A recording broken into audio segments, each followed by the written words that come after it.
name is Francisco Pellicer.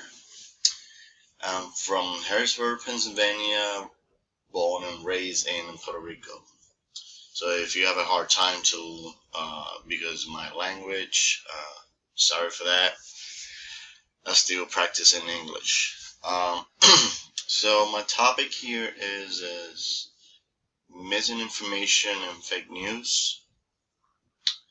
So let's talk about a little history here about how fake news and misinformation was created in the 1890s. Rival newspaper publisher Joseph Pulitzer and William Hertz competed over the audience through sensationalism and reporting rumors as thought they were facts. A practice they became known at the time as yellow journalism. One of the motivations in the 1980s the newspaper engaged in yellow journals is the same as fake news creators today. This journalism news shocked people with exaggerated news, and it was to get people attention to be able to sell newspaper faster. So they were making fake news all the time, and with newspaper, magazines, even books for them to be able to sell these um, items. That's how they try to make them. So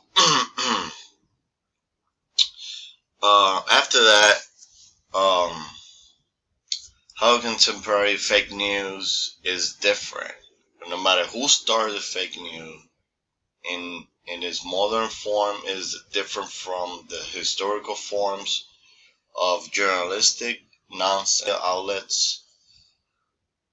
On the other hand, the speed of the spread and the magnitude of the influence place in a different category from historical cousins who create fake news.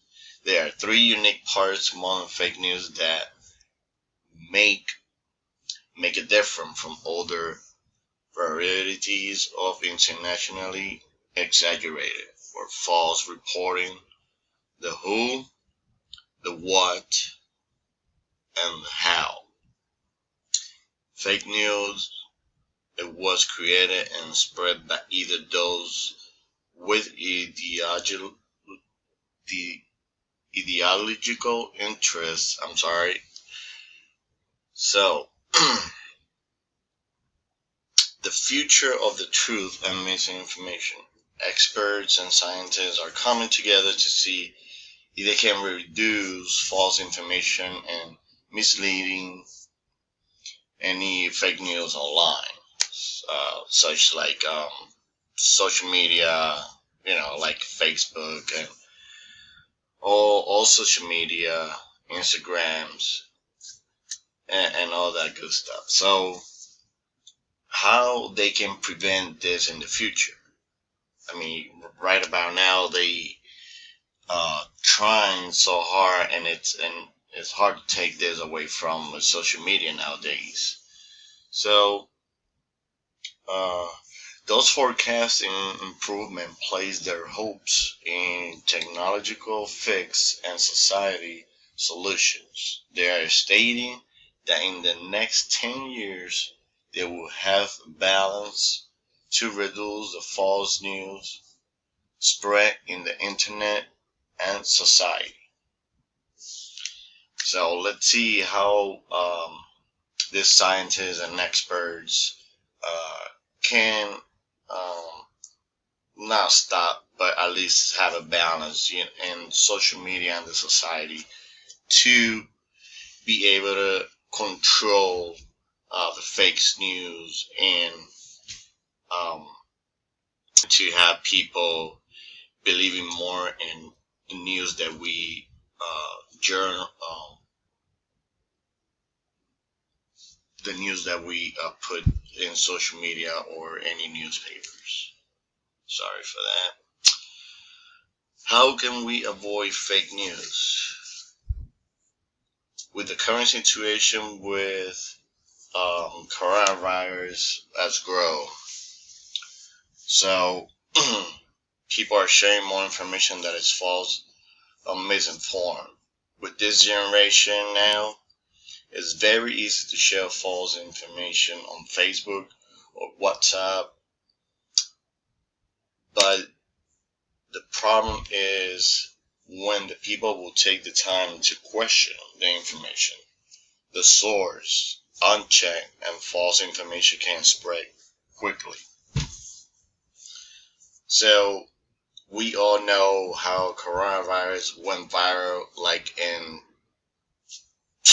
I think, like in second, minutes, hours. It was all over the news, all over social media.